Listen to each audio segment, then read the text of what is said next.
ये सारी सीलिंग तक नोट दिखा रहे हैं। किसी का मंत्री का फ्रेंड के गर्लफ्रेंड के वहाँ पूरा सारे घर चोरी किया हुआ जो पैसा वो दिखा रहा था। मेरे घर के आदमी भी सब बोलने लगा दोस्तों कि अभी भी तुम चोरों के साथ क्यों हो और मैं उन लोगों का पाप का भागीदार भी क्यों होऊंगा। जब आर्जिकर घटा तब मैंने निर्णय ले लिया, क्योंकि मैंने समझ गया इस हालत पर। मैंने देखा कि सारा बंगाल की आम जनता जो कि 5 महीना पहले 29 सीटों पे लोकसभा में हमको विजयी बनाया, वही जनता सड़क पर आ गया। तो RG Kar was the momentum actually जब क्रिएट हुआ आर्जिकर कांड में, सारा राज्य में हुआ, सारा हिंदुस्तान में हुआ। यहाँ तक कि हिंदुस्तान की बाहर जो प्रवासी भारतीय हैं वो लोग भी वीकेंड में प्रदर्शन करने लगा। पीटीआई को मैंने पहले बहुत कीमत किया, अब किसको क्या दिया नहीं दिया वो मत don't come in argument with me please. Mind about my age. Mind about my age. You are too young. Younger than my daughter.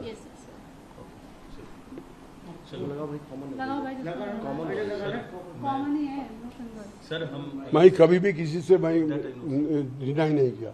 अभी स्थिति दूसरा है, हमको राज्यसभा में जाना है, 3 बार फोन आया मेरा, वो कागजात देना है हमका, हमारा आइडेंटिटी कार्ड जमा देना है, एक एमपी का आइडेंटिटी कार्ड लेना है। मैं कलकत्ता चला जाऊंगा शाम को।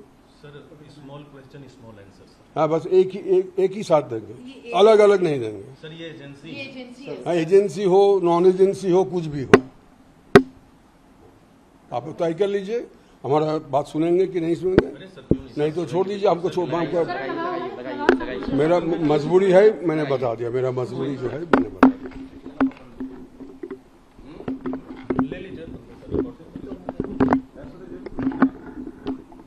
एक ही बात कर कि ये तो टेप रिकॉर्डर नहीं है कि मैं बोलते रहूंगा, एक ही बात ही तो बोलूंगा। रेडी सर, जिस तरीके से बागी नेताओं की सूची है, काकोली घोष कह रहे हैं कि 20 बागी नेता हैं, आपने भी छोड़ दिया टीएमसी, तो किस तरीके से देखे इसको लोग? तो मैं क्यों छोड़ा मैं बता सकता हूँ। लोकसभा का मेंबर मैं कभी नहीं था, अभी भी नहीं हूँ, राज्यसभा का मेंबर भी नहीं हूँ अभी। तो लोकसभा में क्या होने वाला नहीं होने वाला है ये बेटर होगा। काकली है, शताब्दी है, दूसरे लोग जो हैं लोकसभा का, उनसे पूछिए लोकसभा के बारे में।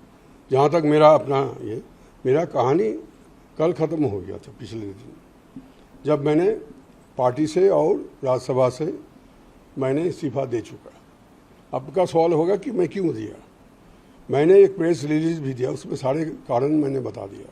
ऐसा नहीं है कि मैं किसी की दबाव पे, किसी के अनुरोध पे मैंने किया। ये मेरा अंतर जो मुझे निर्देश दिया, being a son of A freedom fighter, I took the decision, it was absolutely my own decision. I was neither coerced nor manipulated nor impressed upon by anybody. It was my personal thought, my personal decision. मैंने सोचा कि अब बहुत हो चुका है, और मेरे मन में ये पार्टी छोड़ने का जो रवैया ये बहुत दिनों से काम कर रहा था। कि देखा मैंने कि मैंने 3-4 कमेटी में भी था, मैं 15 साल एमपी रह चुका हूँ। तो पार्टी को जो लीडरशिप हमको मैं राज्यसभा का मेंबर बनाया, मैं उनको आभारी हूँ। पार्टी में बहुत सारे अच्छा आदमी हैं, वर्कर्स हैं, फिर भी एक के बाद एक जब घिनाहा कांड शुरू हुआ, जैसे कि park street rape, Kamduni rape वगैरह वगैरह, अल्टीमेटली आरजीकर। तो आरजीकर जब घटा तो उसका पहले ये भी हो चुका है कि एजुकेशन का जो भ्रष्टाचार, एजुकेशन डिपार्टमेंट में, हेल्थ डिपार्टमेंट में भ्रष्टाचार, ये सब शुरू हो गया। और लोग देख रहे हैं, इसकी हिंदी सिनेमा में भी दिखाया नहीं पाया कि ये सारी सीलिंग तक नोट दिखा रहे हैं। किसी का मंत्री का फ्रेंड के गर्लफ्रेंड के वहाँ पूरा सारे घर चोरी किया हुआ जो पैसा वो दिखा रहा था। तो आम जनता देखा, सारा दुनिया देखा। तो मेरे रिश्तेदार लोग, मेरे घर के आदमी भी सब बोलने लगा दोस्तों कि अभी भी तुम चोरों के साथ क्यों हो और मैं उन लोगों का पाप का भागीदार भी क्यों रहूँगा।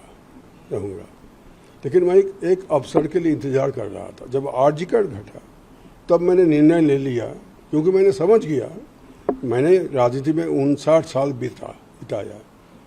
अगले साल मेरा 60 साल पूरी होगी अगर मैं राजनीति में रहूं तो इस हालत पर मैंने देखा कि सारा बंगाल की आम जनता जो कि 5 महीना पहले 29 सीटों पे लोकसभा में हमको विजयी बनाया, वही जनता सड़क पर आ गया। तो हमको सोचना चाहिए था कि जो जनता वाम मोर्चा जो कि 34 साल जनता की समर्थन से सत्ता में रहे उनको हटा दिया और हमारा पार्टी को सत्ता में लाया, तो एक दिन ऐसा भी हो सकता है कि अगर हम ठीक राह पर नहीं चलेंगे तो हमको भी हटाया जाएगा। तो RG Kar was the momentum actually जब क्रिएट हुआ आरजीकर कांड में, सारा राज्य में हुआ, सारा हिंदुस्तान में हुआ, यहाँ तक कि हिंदुस्तान की बाहर जो प्रवासी भारतीय हैं वो लोग भी वीकेंड में प्रदर्शन करने लगा। तब मैंने सोचा कि ये अभी कुछ दिनों की, चंद महीनों या चंद सालों की बात है, सरकार तो जाएगी और पार्टी इतिहास में उसका जगह बन जाएगा, ये पार्टी रहेगी नहीं। और हमारे पार्टी के दूसरे लोग भी हमारे साथ जिनको मत विनिमय होता था वो लोग भी मुझे बताया कि हम लोग नहीं रहना चाहते हैं। तब ये जो मैंडेट दिया, ह्यूज मैंडेट, बंगाल के इतिहास में पहली दफ़े बीजेपी 200 से अधिक आसन में विजयी होकर सरकार बनाया। 1952 में जब पहला चुनाव हुआ देश में, तो बंगाल में उस समय डॉक्टर श्यामा प्रसाद मुखर्जी जी जीवित थे। बीजेपी को तो उस समय बीजेपी नहीं था, जनसंघ था इनका जो पूर्व अवतार। तो जनसंघ को मिला था सिर्फ 9 सीट और हिंदू महासभा को 4 सीट, और बीजेपी को आज 208 सीट मिल गया, 2 सीट और मिलने वाला है। तो उन लोगों को इंतजार करने पड़ा करीबन 75-80 साल, और जनता ने उसी को लिया कि उनकी जनता के पास यही एक ही विकल्प है बीजेपी, और दूसरा कोई नहीं। और ये मेरे विचार से बंगाल के लिए अच्छा होगा, क्योंकि पिछले 49 साल 34 साल ले वाम मोर्चा और 15 साल हमारी पार्टी जो थे, हमारा पार्टी, मैं जिस पार्टी में था तृणमूल कांग्रेस, 15 साल, इस 49 सालों में बंगाल को रेगिस्तान बना दिया। ना तो कोई इन्वेस्टमेंट, ना कोई अनएम्प्लॉयमेंट दूर करने के लिए कोई कोशिश, कोई सुराहा, कोई बंदोबस्त। शिक्षा की तो हाल एकदम ख़त्म हो गया, आपको पहले बताया।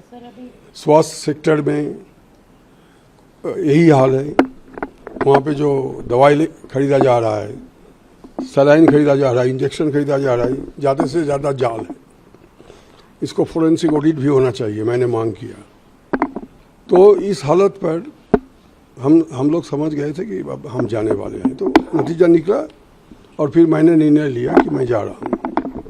मैंने पार्टी से भी इस्तीफा दिया, मैंने लीडरशिप को इंफॉर्मेशन भेज दिया, और कल मैंने राज्यसभा से भी इस्तीफा दे दिया। सर टीएमसी कल्याण बैनर्जी अभी प्रेस कॉन्फ्रेंस होल्ड कर रहे हैं, and he has stated that जो रेबल एमएलएज हैं वो ट्रेटर्स हैं, वो गद्दार हैं, और केवल सीट के लिए, सत्ता के लिए, पावर के लिए वो बीजेपी के पास गए हैं, ऐसा उनका कहना है। और शुरुआत से ममता बनर्जी के साथ रहे हैं, और अब ये करप्शन उन्हें कहाँ से दिख रहा है, इतने साल नहीं दिखा, ये केवल सत्ता का लोभ है, और ट्रेटर कह रहे हैं आप। मैं एमएलए लोगों का प्रवक्ता नहीं हूँ, मैं जिंदगी में कभी एमएलए नहीं था। इसका जवाब जो सवाल पूछ रहे हैं वो दूसरी भूल ठिकाना में आप आ गए। आपको सही ठिकाने पे जाने पड़ेगा ये सवाल का जवाब लेने के लिए। सर आपने कल लेटर में कई सारे पॉइंट्स हाईलाइट किए थे। सर करप्शन का था, आपने कहा था महिलाएं भी इनसिक्योर है उस रिजीम में, और आपकी बात भी नहीं सुनी जाती थी, ऐसा आपने क्यों? मेरा बात नहीं, किसी का बात भी नहीं सुना गया। पार्कसीट कामधुनी शुरू करके आरजी कर तक सैकड़ों महिला का वो अत्याचार हुआ, खून हुआ, कत्ल किया गया।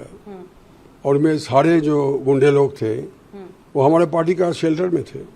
कोई हमारा पार्टी लोग का कार्यकर्ता भी थे। आप लोग सर कब मिलने वाले हैं? आप लोग कब मिलने वाले हैं स्पीकर से? अरे भैया सुनिए, उनका जवाब देता था। आपने पूछा कि मैं कब स्पीकर से मिला, मैं स्पीकर के साथ मैं क्यों मिलूं? मैं तो राज्यसभा का मेंबर था। मैंने हमारे आदरणीय चेयरमैन जी जो हैं उनसे मैंने पिछले दिन येस्टरडे मैंने उनसे मिला और मैंने त्यागपत्र दे दिया। मैं स्पीकर के साथ। क्रैकिंग पॉइंट कब था जब आपको लगा कि now you should resign? What was that cracking point? राज्य का आरजीकर के बाद आपको लगा कि अब नहीं हो पाएगा? नहीं, इसको जनता इसको सर हटा दे। सुखेंदु एक मिनट क्या सोचते हैं सर? सुखेंदु दा, आप ये बताइए कि आपने इस्तीफा दे दिया पार्टी से भी और राज्यसभा की सदस्यता से भी, तो अब आने वाले वक्त में जो उपचुनाव होगा आपकी सीट पे, तो वहां से आप चुनाव मैदान में ये तो हाइपोथेटिकल क्वेश्चन है। जी। मेरे पास अभी सवाल है कि मैंने 59 साल राजनीति किया जी। और सब जगह से मैंने त्याग इस्तीफा दे दिया। मैं अगले दिन राजनीति करूंगा कि नहीं करूंगा, ये सवाल उभर के आते हैं पहले। जी। अगर मैं राजनीति करूंगा तब उस समय मैं सोचूंगा कि हिंदुस्तान में तो बहुत सारे पार्टी हैं, कोई अगर पार्टी ज्वाइन करना है तो उस समय मैं सोचूंगा। सुखेंदु जी, नहीं, कई आपने सारे कहा और कि एमपीज बीजेपी हैं जो अच्छा अभी काम कर TMC रही है। अच्छा तो कम ज्वाइन कर करना रहा है। चाहते हैं। बीजेपी मैं बंगाल की एक सचेतन नागरिक के नाते मैं सोचता हूं कि इन लोगों ने इलेक्शन मैनिफेस्टो में जो जो वादा किया था उसका काम शुरू हो चुका। आपने सुखेंदु देखा जी, कई सारे और टीएमसी एमपीज हैं जो ज्वाइन करना चाहते हैं टीएमसी। आप लोग तय कर लीजिए कौन पूछेगा। सर 15 साल आप पार्टी में रहे, क्या कभी आपने भ्रष्टाचार के खिलाफ कोई सवाल उठाए? हाँ, उठाए, बहुत दफे उठाए। लेकिन अचानक पार्टी छोड़ने की वजह क्या है? अच्छा, आम जनता का राय, अगर हम लोकतंत्र में विश्वास रखते हैं तो आम जनता का राय तो मानना ही पड़ेगा।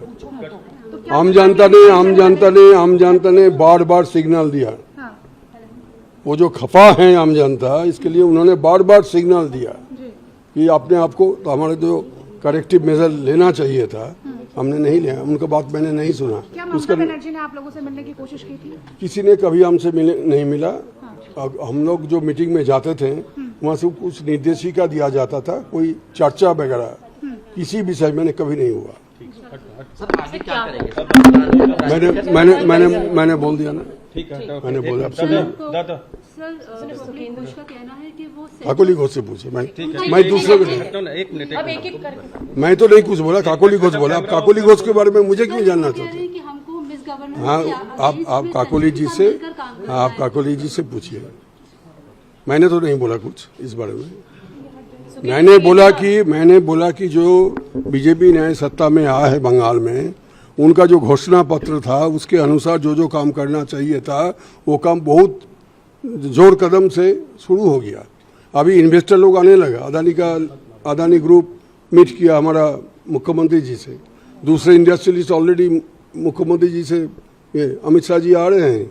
अमूल का इन्वेस्टमेंट होगा, हिंदुस्तान के सबसे बड़ा प्लांट वहाँ लगेगा दही बनाने के लिए अमूल का। तो ये सारे तो बंगाल की आम जनता के लिए, हमारे बेरोजगार लोगों के लिए एक तो नया आशा। मैंने बोला कि 49 साल में बंगाल को रेगिस्तान बनाया गया। चलबे ना भेगे दाओ, गुड़िए दाओ, जलिए दाओ, पुड़िए दाओ, नहीं चलेगी, जला दो, मिटा दो, यही तो स्लोगन था बंगाल में 49 साल। रहे हैं क्योंकि आपने रिजाइन दे दिया है पार्टी से, अब आप क्या समझते अब मैं एक आम नागरिक की तौर पे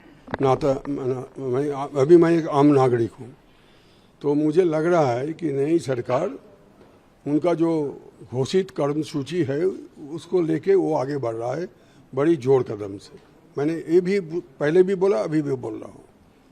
बार बार एक सवाल मत कीजिए प्लीज। ठीक है, ट्रेटर्स जब बोला जा रहा है तो आपको कैसा लगता है सुनकर, अगर कल्याण बनर्जी प्रेस कॉन्फ्रेंस करके ट्रेटर्स कहते हैं, एक बड़ा क्लेम। कल्याण जी किसको ट्रेटर बोला, क्यों बोला मुझे मालूम नहीं, और इस पर मैं कोई टिप्पणी नहीं करना चाहता हूँ।